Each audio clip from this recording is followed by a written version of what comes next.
大家好，今日係2024年嘅5月28日。每年咧臨近6月咧，我都同大家講啲歷史啦，反思反省下啦民主運動嘅經驗同埋佢帶嚟嘅影響嘅。咁大家知道咧喺1980年代咧，世界各地都出現咗民主運動。咁呢個以哈佛大學已故教授 Samuel Huntington 嘅定義咧，呢個民主運動叫第三波民主運動嘅尾聲。咁而第三波民主運動尾聲嘅高潮，梗係蘇東波啦。蘇東波就係蘇聯喺東歐嘅影響力土崩瓦解，咁啊以呢個嘅西德同東德合併啊作為一個高潮啦，咁而呢個嘅東歐嘅國家咧，後來紛紛咧就加入咗歐盟啊，譬如話呢個嘅波羅的海三國啊、愛沙尼亞佢哋咧就紛紛加入咗歐盟喎，今天成為咗民主國家嚇歐盟嘅成員國。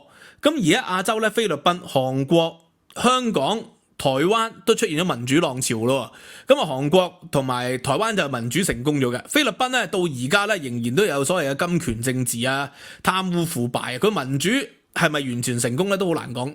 咁而家香港咧喺1988年啊88直選嘅爭取咧，去到90年代彭定康嘅政改，就導致到咧香港嘅民主運動喺90年代係去到一個高峰。咁啊呢個立法局咧喺90年代咧就有接近直選，所謂新九組直選，但係好景不常就係97年咧臨立會就係令到立法局要落車，咁啊香港民主運動咧就去到嗰度咧就去到另外一個階段啦。咁而中國大陸咧就喺8964事件咧強力被鎮壓咗之後咧，咁啊社會係改變咗，因為喺80年代咧中國大陸嘅知識界咧係一個開放嘅知識界嚟，因為喺49年至到78年。中國經歷過接近30年嘅一個災難啊、浩劫啊、文化大革命啊、大躍進啊、反右啊咁嘅情況喎。咁所以咧喺80年代好多知識分子就思考啦，喂，係咪應該要行第二條路咧？民主化咧？所以咧喺學術界就有人提出告別革命論啦，唔好再搞革命啦，唔好再搞共產主義啦，告別革命啦。咁然後呢個嘅文化界就有荷雙劇集，就要反思反省傳統中國文化嘅帝王專制對我哋有幾大嘅傷害呢？咁啊柏楊嘅《醜陋的中國人》一書一紙風行喎，咁然後喺大學裏邊咧搞咗好多民主沙龍，咁所以80年代嘅中國知識界係好開放、好開明嘅。咁但係8964咧就俾解放軍鎮壓咗落嚟，所以知識界咧就由90年代開始就改變咗，由以往嘅思想多元變成咗咧定於一尊，變成咗由向前看變成咗向淺看，然後開始一種論述啦，就話如果要不是中國當年8964強烈嘅鎮壓，中國經濟就唔會有今天嘅成就啦。中國嘅經濟發展得幾好係嘛？中國嘅經濟啊係奇蹟嚟喎，而家咧又可以上太空啦。然後又有無人車咯，無人機咯，無人駕駛咯，5G 咯，全世界最強喎。中國嘅生活好嘅人嘅質素改善咗好多。佢哋有一個假設就係，如果唔鎮壓，中國咧就會萬劫不復啦。如果唔鎮壓，今天嘅成果就會蕩然無存啦。咁佢哋最常比較嘅就係蘇聯啊嘛，蘇聯啊就係冇鎮壓落嚟，所以蘇聯啊好似俄羅斯咁樣咪4分5裂咯。咁然後今天咪繼續有戰火不斷咯，佢哋係咁樣假定嘅。咁但係呢個假定好明顯咧係經唔起數據考驗嘅，因為以當時亞洲國家嗱，我純粹講經濟先，亞洲國家嘅經濟咧民主化成功咗嘅就係朝鮮下邊個國家韓國，韓國嘅經濟咧係一躍千里喎。而以前喺民主化前，全斗煥時代，再之前嘅朴正熙時代，再之前嘅李承晚時代，韓國嘅經濟咧係遠不如90年代以後咁犀利，尤其係最近呢20年咯。韓國嘅軟實力 K-pop 文化啦，呢個嘅韓劇呢個魷魚遊戲 The Egg Show 而家最近我睇緊嘅黑暗榮耀，全世界都睇喎。韓國嘅流行文化不特止啦，韓國嘅漫畫、電影、音樂都係全世界都係受到影響嘅。而韓國嘅電影、電視咁呢個當然厲害，但係佢嗰個最厲害就係佢哋嘅電器嘅呢個嘅手提電話 Samsung 啦，佢嘅晶片啦，佢哋嘅汽車，哇呢個非常之犀利喎，家庭電器，韓國係稱霸咗世界。台灣亦都係喎，台灣咧成日俾大陸人嘲笑咧，就話哇呀社會寸尺不進啊，但係結果而家台灣喺世界嘅影響力咧，喺呢個嘅台積電啊、輝達啊呢啲係幾巨大影響力甚至乎佢嘅口罩啊、佢嘅醫療產業啊，咁都係舉足輕重喎。咁所以啲人嘲笑台灣、嘲笑韓國，咁啊事實上係如何呢？我哋今日可以用啲數據同大家講下。但係呢，我講之前呢，我就覺得哇，香港而家氣氛好肅殺啦，係咪？6月4號將至啦，敏感日子將至，好肅殺。我認為咁肅殺嘅原因係咩呢？因為喺大陸呢啲人咧長期係喺呢個環境底下生活嘅，佢哋知邊啲係紅線。如果你故意挑戰紅線，可能好似前幾年有人係話要出一隻酒啊嘛，叫八九六四啊嘛。呢個八九六四就八九六四咁啊，結果就係被拉咗啦。咁但係相對嚟講，佢哋啲天安門母親啊，佢哋咧每年咧都被公費旅遊喎，即係佢哋就算係拉都冇香港咁話要坐10年啊、17年啊咁嚴重喎，可能都係1-2年或者係軟禁用咁嘅情況。香港咧，我諗係因為無論官員、執法者還是啲人咧都未掌握到條紅線底線。咁所以出現咗好多鬧劇，出現咗。譬如話，今日我講呢單新聞係鬧劇嚟嘅。因為香港而家無處不旅遊，搞旅遊係好嘅。咁但係咧，搞旅遊要搞啲乜嘢先得㗎？咁啊，佢又搞《鹿鼎記》陳近南嘅雕塑喎，喺呢個啟德郵輪碼頭度，就因為咧金庸啊呢個百年冥壽啊，所以搞咗合資大者嘅金庸展，就揾咗陳近南。呢個就係荒謬到不得了啦。點解咧？即係你可以金庸合資大者，你可以揾好多人，就唔可以揾陳家樂同陳近南。你可以揾無數人都得，係嘛？你揾喬峰也可以，揾呢個段譽也可以，揾呢個其他人都得㗎嚇，揾郭靖啊、楊過啊，全部都得，但唔可以揾陳近南同埋陳家樂。點解啊？呢兩個人係反清復明嘅。咁反清復明點解唔得啊？喂，好簡單啫，因為而家中國大陸咧，佢哋就高調要講統一台灣。賴清德政府就係台獨分子，咁賴清德佢係主張台獨，咁我可以理解啊。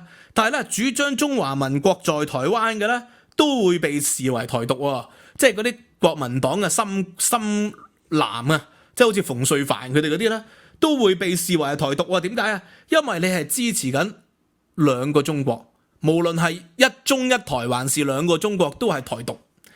而鄭成功啊，就係逃離咗中國大陸之後咧，喺台灣建立咗個政權，樹立起呢個大明政府、南明政府、永曆帝然後搞一個延平郡王嘅政府，經歷過鄭成功、鄭經、鄭克爽3代嘅經營，其實就係要搞兩個中國啊嘛，一清一明兩個中國。而呢個小說裏邊嘅陳近南係天地會嘅總舵主，係延平郡王嘅軍師。喂，其實就係兩個中國嘅主張者嚟嘅喎，呢個此其一。此其二，佢就係咧潛伏中國大陸，係做間諜，然後咧係搞乜嘢？係搞煽動顛覆國家政權喎，要發動各地嘅英雄豪傑，係振臂一呼，天下英雄莫不敢從喎。佢係要搞顛覆國家政權喎，而且咧佢哋要搞暗殺呢個嘅國家重臣鰲拜同吳三桂，甚至乎意圖殺康熙。呢個陳家樂咧就要殺乾隆王。喂，呢啲係恐怖分子嚟嘅，咁所以你而家喺呢個咁敏感嘅政治時刻，喺520前後，台灣總統登位之際，你就搞一個陳近南嘅像，搞一中一台，搞兩個中國，咁呢個政治當然係不正確啦。呢個肯定係高級紅低級黑嚟噶啦，低級紅高級黑嚟嘅。呢個肯定係意圖係宣揚緊呢個嘅咩？台灣嘅本土意識嘅。咁所以大陸嘅電視劇咧，全部講金庸小說嗰啲，都要完整地講《鹿鼎記》嘅。完整地講《鹿鼎記》咧，就一定係要講到施琅統一台灣嘅澎湖海戰啊嘛。咁所以香港前幾年有一個導演就話翻大陸諗住拍電影拍《鹿鼎記》，佢就唔批啊。個原因係咩啊？因為冇完整啊。如果你完整地拍《鹿鼎記》電視劇可以批，因為完整地係講統一嘅，係要講擊退外敵嘅。擊退呢個嘅俄羅斯，然後統一台灣，勾結外國勢力嘅不得好死，洪教主、洪福齊天係不得好死嘅，吳三桂不得好死嘅，勾結外國勢力啊嘛。咁所以咧，完整嘅《鹿鼎記》係可以拍嘅，但係如果你拍電影版，你抽取某一啲，譬如話講反清復明啊，講九難師太啊，講呢個嘅鄭成功啊，嗰啲就不能拍喎，嗰啲就政治不正確。而家香港啲人係掌握唔到啊。所以結果咧就係政治不正確我唔知道佢哋係全心顛覆國家政權啦，還是係嗰個國情意識係領悟不足。如果係領悟不足咧，真係要參加我嘅 Patreon 啦，裏邊中國近代史課，要學習黨史、學習國史、近代史先至要了解啦。咁 anyway 咧，我哋翻返去一個論述度，就話喂，民主會導致經濟差嘅，咁係咪咁樣咧？我哋睇一睇個圖啦，呢個細銀咧就係一個圖咧可以做咗出嚟嘅。哇，你睇下2024咧經濟好嘅地方喺邊度？即係所謂經濟好就係 GDP 增長率高啊，俄國增長率好高喎，3.2啊。中國啊4.6，話唔夠蒙古犀利啊，蒙古6.5啊，所以越綠色嘅地方咧，經濟咧個增長率越高。最綠喺邊度啊？原來全世界最綠咧就係印度6.8啊，6.8，印度好似啊接近民主政府啦，係咪？然後台灣當然都犀利啦，3.1係咪啊？韓國咧2.3，咁啊差啲啦。歐洲咧，哎呀英國好差啦，英國就0.5啊。呢個嘅愛爾蘭1.5，咁其他嗰啲歐洲國家都係0點幾嘅啫。啊，美國就2.7，加拿大1.2。你從呢個圖表睇啦，哇！你睇下非民主國家嗰啲咧，大部分咧經濟都相對好啲喎。俄國、中國、蒙古到底係咪民主國家咧？呢個都好懷疑啊。咁民主國家就真係差啲喎。咁你得出嘅結論就係民主係拖後腳嘅喎，係咪咁解咧？咁當然唔係啦，因為呢啲國家咧本身基數低。俄國嘅基數當然係比起芬蘭啊佢哋低啦，係咪啊？當然比歐盟佢哋低啦。咁然後印度佢係發展中國家，印度係咪民主政府真係好質疑啦。咁啊中國啊中國係全民主政府啦嘛。咁呢啲國家咧都係基數低嘅喎，基數低即係代表咩？佢過去一直都非民主政府，而過去一直都係基數低，即係代表佢過去嘅經濟發展其實就唔係高速增長啦。咁但係咧，如果我哋睇一睇中國喺民主運動嘅時期，即係80年代嘅中國經濟 GDP， 其實你睇個經濟增長率係唔低嘅，係比起90年代以後都唔係話差嘅。咁當然你話89年至到92年中間嘅幾年係跌咗落嚟嘅，呢個係事實。咁咧以民主運動成功嘅國家，一個就係韓國，一個就係台灣。哇！你睇下兩個國家嘅經濟咧，喺過去民主化之後，其實係急速上升。台灣咧就係兩極啲，因為台灣咧佢急速上升嘅主要係高端產業。90年代台灣做一啲電子遊戲啦，係咪好犀利啦？電腦 game 啦，手機啦，曾經好犀利嘅電腦啦，好犀利。咁而家咧主力做呢個晶片業。佢話一般人嗰個經濟生活未必真係好大改善，但係台灣已經超越咗日本啦，成為亞洲一個相當富裕嘅地區咯。因為日元跌啊嘛，咁而家台灣已經係超越咗日本啦，喺人均 GDP 嗰度。韓國個經濟影響力都咁大，咁啊好啦，呢個嘅90年代香港民主化咗之後，香港嘅 GDP 咧，亦都係比80年代更合理喎，更理想嘅。所以90年代香港所謂立法局直選並冇令到香港嘅經濟咧係受到沉重打擊。所以你話鎮壓咗8964係導致到中國嘅經濟邁向前一個基石，呢個講法咧，以亞洲經驗嚟講咧就唔係完全成立嘅。咁啊菲律賓就唔同。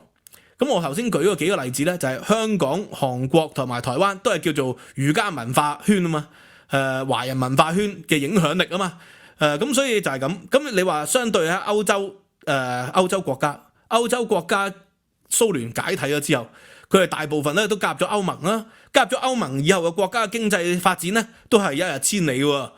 即使你話南斯拉夫解體咗出嚟嗰啲國家，譬如話保加利亞或者係波羅的海嗰啲幾個國家，比起以前80年代以前經濟水平好好多啦。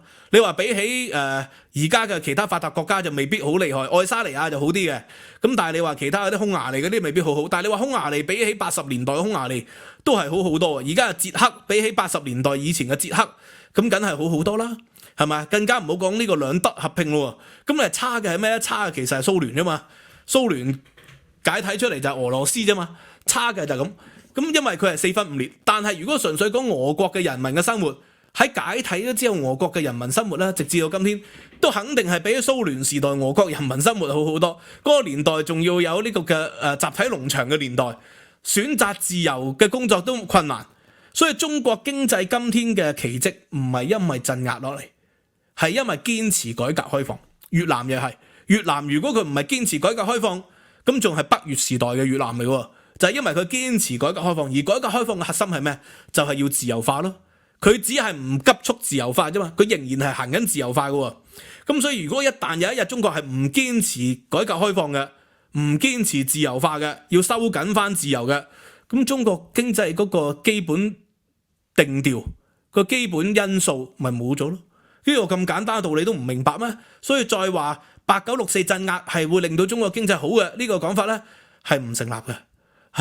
係自由化，堅持自由化。你唔好理個自由化係急速自由化定係緩慢嘅自由化，循序漸進嘅自由化。總之唔堅持自由化咧，行回頭路咧，就係會令到呢個基業係會盡喪嘅一個基本因素。咁所以從呢一點咧，你話韓國、香港同埋台灣嘅經驗就話俾大家知，民主化後並冇令到所謂經濟咧係崩壞，甚至乎民主化以後咧經濟可以繼續平穩發展嘅。咁你話如果從 GDP 去睇咧，民主化之後韓國譬如話87年黎明前最後一天，民主化之後好似個基數低咗，係因為咧係咪個增長得低咗，係因為基數大咗啊嘛。因為以前係經歷過日治時期，以前經歷過朝鮮戰爭，咁所以佢個基數細啊嘛。所以喺呢個嘅李承晚死咗之後，喺朴正熙、全斗煥時代，你見到經濟有相對高速嘅增長，係因為佢經濟基數細。後來基數大咗，但仍然持續增長，而且今天嘅影響力係即係無遠弗至。台灣亦都係如是。台灣喺兩蔣時代，你見到經濟增長，蔣經國10大建設係厲害。李登輝嘅時代、陳水扁嘅時代，似乎係寸尺不進。但係寸尺不進得嚟咧，佢嗰個自由化導致到高科技業啦，導致到呢個嘅呢個電腦業啦、晶片業啦、半導體業啦係發展喎，啲人可以自由來往去美國度學習，翻嚟係帶咗技術翻嚟，呢個就係自由化帶嚟嘅結果嚟噶嘛。咁香港90年代又係自由化帶嚟嘅結果，就奠定咗香港作為一個國際金融中心，越嚟越自由。咁但係基本因素改變咗，所有嘢都會唔同晒嘛。呢個道理咧其實好簡單嘅。咁 anyway 今日咧就係講到呢度啦。咁我希望我而家讀緊呢本書會讀得完啦，就下個禮拜可以同大家講講關於天安門運動嘅一啲嘅歷史。咁啊，我而家支新咪咧嗰個 feedback 大家可以話翻俾我知，因為用咗啲新咪，同埋最後咧衷心感謝我對上嗰條直播影片咧就有1000幾個留言咧係祝賀我嘅。咁我向各位聽眾、各位讀者咧衷心感謝你哋。Anyway 今日講到呢度，拜拜。